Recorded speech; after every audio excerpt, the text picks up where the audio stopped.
What's up, everybody? Welcome back to another episode of Enjoy Your Life, the podcast. I am your host, Farrah Ray Wynn. I have a very special guest here with me, Mr. Christian D. Green. He is here to talk on the subject of striving for greatness, both naturally and spiritually. Christian is my brother. I've known him for years, and I've always seen him doing amazing things. He's a youth pastor, recently launched a millennial service at his church. He is very educated. He has all of these amazing academic achievements, and he just wrote a new book called Uncovering Your Worth. So we're going to talk to Christian about striving for greatness, and let's see what's going on. How you doing today? I'm doing good. Thank you so much, Farrah, for giving me this opportunity to join and be a part of such a phenomenal webcast that you're doing. So I want to say keep up the good work, and I'm excited to be here. Thank you. So tell us a little bit about your journey as a youth pastor. How did you get involved with that? Definitely. So I started preaching when I was 15 years old, and that was at Faith Chapel North in Lancaster, California. I was elected, thank you very much, as the youth president of the church. And so that was like an inclination that I wanted to go down that route. But then I got into some trouble. I got into some stuff with my family, and I ended up going into the foster care system. So my youth pastor at that time, Pastor Daryl Doors, and his family adopted me. And that was when I was 16 and a half. And then from there, I just knew that just like him and how he became my support system, that I also wanted to do the same. And so here we are, fast forward about, 10 years later. Now I'm serving as his youth pastor, his youth and young adult pastor. I've been in this role for the last 5 years. Before this, I was up north in Sacramento, but I was serving as the young adult pastor with Blessed Faith Ministries, and I was there for about 3 years. And so now this role that I've been in at Living Faith Cathedral as their youth and young adult pastor has been phenomenal. And I would say that's probably the reason why I got into the ministry, is because of those that reached out to me before, and now it's my time to give back. Wow, that's awesome. Now, in addition to working with the youth at your local church, you travel around the world. Yes. You are heavily involved at your school. You are getting ready to obtain your MA this spring. I'm super proud of you. Tell us, how did you do that? Definitely. Okay. So I actually I'm editing on my book right now. We'll talk about that later. But I was writing about how I was working at Blue Shield of California. You guys know I would call you guys all the time. And I was working there for about 4.5 years. And I was trying my hardest to get like a upper management position, right? And so either whether it was to be a trainer or to be a manager, a director, but they wouldn't give it to me. And that's because I didn't have a bachelor's degree. And then I knew, like, okay, well, if I could put 4.5 years into working for Blue Shield, working for the man, then I could put 4.5 years pursuing my education. And it's been 5 years now. And so I wrote a plan out. I told God, I prayed and fasted about it. And he gave me the okay to move down here. And I ended up going to Mount Sac, which is a community college out here. While I was up north, I was taking a class here and there. So I was at Sacramento City College. I was at Folsom Lake College. I was at ARC. There's and Consumers River. So I was doing different community colleges while I was up there. Then I came down here to Mount Sac, and that's when I immersed myself fully into school. Okay. And so while I was at Mount Sac, I joined the speech and debate team. I got to travel to Paris. We went to Colorado, went to Arizona. We went all over. And so it was such an amazing experience. Like, I just knew then that, dang, I was missing out, right? And so I wish that I had did some of the stuff when I was younger, but God's timing is always perfect. So from there, I went to Mount Sac. I went in there to the counselor's office, and I said, I want to go to UCLA. UCLA is my dream school. So let's get there. And I mean, literally every semester, almost every other week, I was in there with the counselor, just trying to make sure that I'm on the right track, figuring out where I'm at. And so I applied to UCLA, I applied to UCI, UC Berkeley. I got into all the UCs that I wanted, but my dream school was always UCLA. I remember going there when I was 13 years old.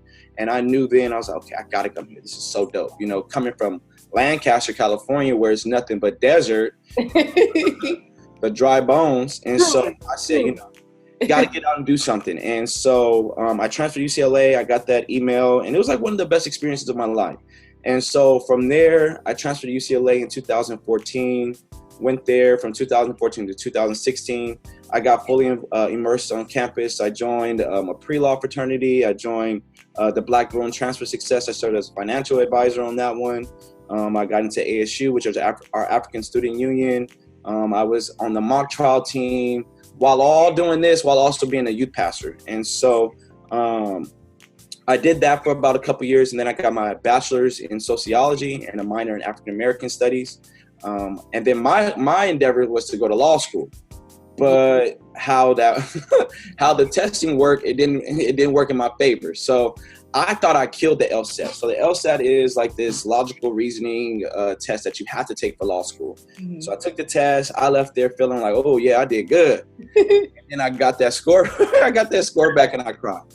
And I know, right? Melody doctor. I know it. You know, all the time, it's funny how we plan for things, and sometimes it doesn't work in our favor. But you know, it essentially switched and changed because I was able to apply to this joint program at UCLA is for the MA in African American Studies, and into their JD program. I didn't get into their JD program, however, I got into the MA program. So I stuck with that the last 2 years, and I've been, killing the game. I would like to say, I'm not trying to toot my own horn, but I feel like I've worked my butt off.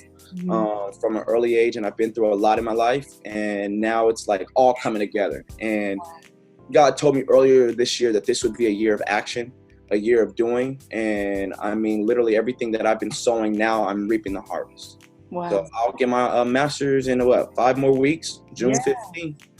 Yeah. Whoop whoop. Exactly.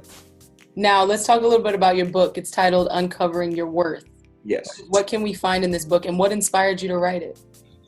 So much can be found in this book. It is, to me, an unorthodox, a non-traditional book. It's not your normal reading. There's so much that can be involved within it. It's really more of an autobiography of my life, but it's also an empowerment tool that I want to push other Black folks, brown folks, those that come from foster care, those come from marginalized communities, oppressed communities, to really get out there and think about their story and share their story.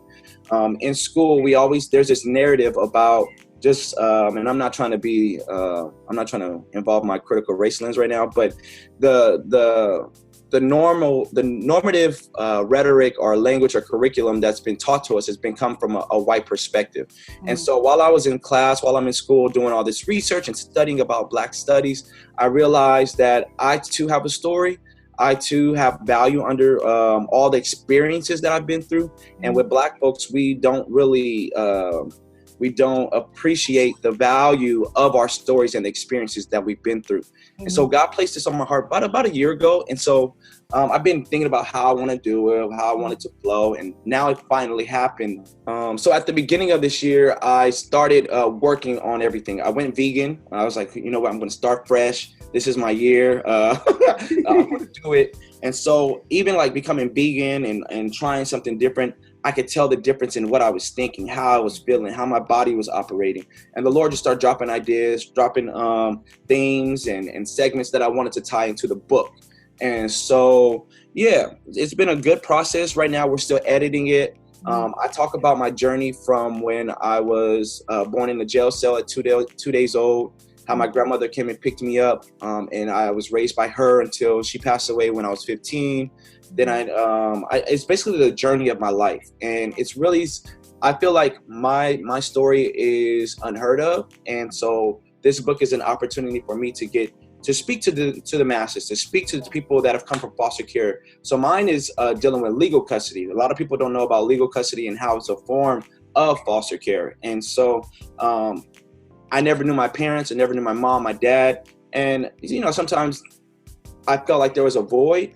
But I feel like all this stuff worked together, right? The Bible talks about all these things work together for good. Now, it wasn't easy during like the early teenage years, young adult years. And that's what I talk about in the book. And I talk about like stuff that happened in the church, outside the church, my life when I went on my wilderness moment, leaving from the church.